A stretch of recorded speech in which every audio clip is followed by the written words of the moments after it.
What's up guys, and welcome to Bringing Toys to Life with VFX, a quick-ish breakdown of the process and workflow behind my mostly animated short, The Toy Shelf. And if you haven't seen the short, go and take a look. It's only a couple of minutes. There's a link somewhere in the description below, and this will all make way more sense if you've seen the video. The starting point for me in this project was a single shot.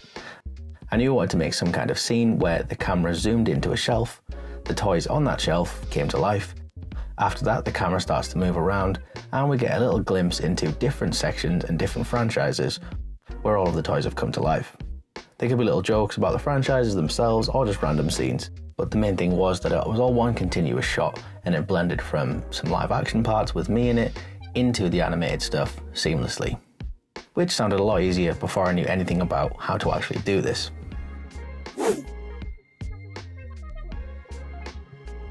For He-Man, I started with this 3D print file from Desert Octopus on Cults 3D. I got that file and I put it into Blender. There I virtually put it together, just as you would if you'd actually 3D printed the pieces. I then made some slight alterations and tidied up the model a little bit for animation, as well as separated it back out into different pieces and added the textures and materials. From there I added the file into Mixamo, which is a nice free site that I'm pretty sure you just need an Adobe account to access. And once it's in there, you just need to tell it where a few of the bones, like the knees, wrists and elbows are, and it does all of the complicated work for you. Once that's done, you can very quickly apply loads of different animations from a huge library. It doesn't always have exactly what you might want, and there are sometimes some issues and errors, but generally they are simple enough to fix, and it's surprising what you can make work for different scenes with the available animations, even if you had something very different in mind. Speaking of issues and errors, that's exactly what happened with He-Man and Skeletor, who have these bizarre, very overly muscled bodies. And I was getting lots of issues with weird warping and stretching, which looked a bit of a mess when I was putting it all together, but looked really unnatural and off once the materials and lighting were applied. So what I ended up doing was taking away the animation from the torso and the arms completely, but kept the movement linked to the base animation rig so that they kept moving with the rest of the animated pieces, but in a more general sense rather than the specific dance move animation that it was before. This was one of those really simple solutions that, after trying a bunch of different things to clean up the animation here and there and refine the movement in different ways, I finally gave in and did this sort of lazy solution. But in the end, not only am I pretty happy with how it looks, the more I thought about it, this version makes the most sense for how this toy would move in real life. You know, if the toy came to life and decided to do a synchronized dance with his arch enemy. Another example, which took a bit more work to put together, is the G.I. Joe figures. For these guys, I knew I wanted them to look like retro toys, but I couldn't find a good version of those classic bulky G.I. Joe figures to animate. So I decided to make a version of the toys of my own that didn't really ever exist, but that still felt like old school retro toys.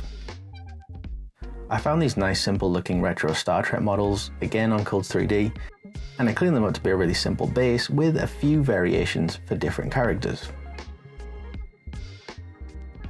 For Snake Eyes, I just added a vest, some pouches and holsters, and a helmet.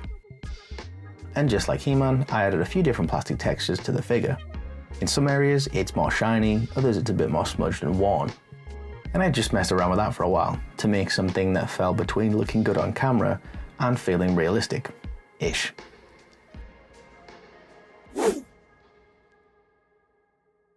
With some of the figures they looked really realistic, but something was off when it was animated and they started to move. And for others it was the other way around and they looked really good in motion while they were moving, but the colours or textures didn't seem right for a toy when it was stood still. So it took a bit of playing around to get them all to a point that I was happy with. But I got there in the end, and it was just a case of doing that or a similar process for each of the classic toy franchises that I wanted to include. And that was me done with all the toys themselves, which just left everything else. Before animating the toys, I did set up a rough idea for the room, the shelves and where the light was coming from. But it was all pretty simple as I knew the toys and books and what is actually on the shelves would be the focal point. So it was after filling the shelves, I came back to properly build out the room and add in all the textures. The shelves have a simple, shiny sort of vinyl plastic material on it. They kind of match these basic IKEA shelves that I have in real life that I was going to film some live action scenes for, but didn't end up using any of it in the final video. The walls have a really intense painted plaster texture on them. It's actually way too intense for how you would see a wall either with a camera or in real life, but I found that adding things like this helped make the shot feel more realistic, even if in reality it's technically not very realistic. After those bits, which were quite simple and just took a little bit of dialing in how shiny or crisp each material was, I moved on to what is easily the biggest part of the whole project, all of the books. As you can see, these shelves are absolutely filled with books. I haven't actually counted how many of them there are, and I don't really want to, but there's lots and I made them all individually. They're either based on real books, versions of real books, or in some cases I just totally made them up. The sort of mural spine ones, where each spine of a book is making up a different part of an image, for example, are just totally made up. I did this partly as I thought they'd look cool, but also I realised this would be a good way to fill the shelves with quite simple books that I didn't have to do too much work for.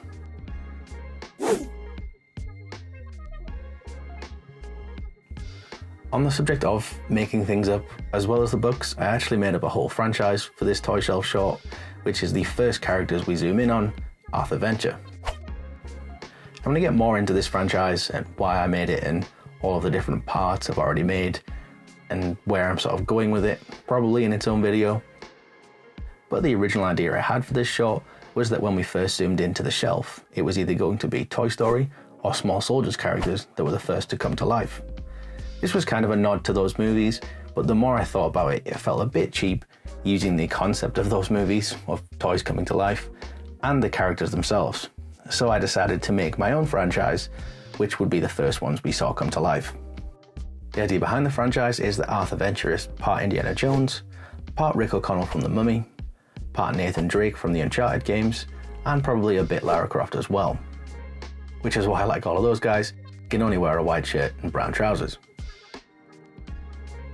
The main thing about this franchise is, though, that you get the vibe and the idea that it's a sort of cheesy adventurer series just from seeing him, the logo, or the name of some of the stories.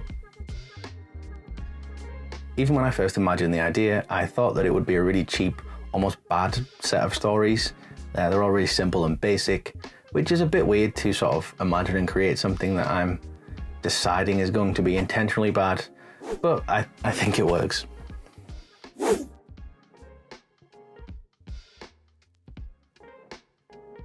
After I'd done all of those more complicated parts, I filmed a brief live action scene for the beginning.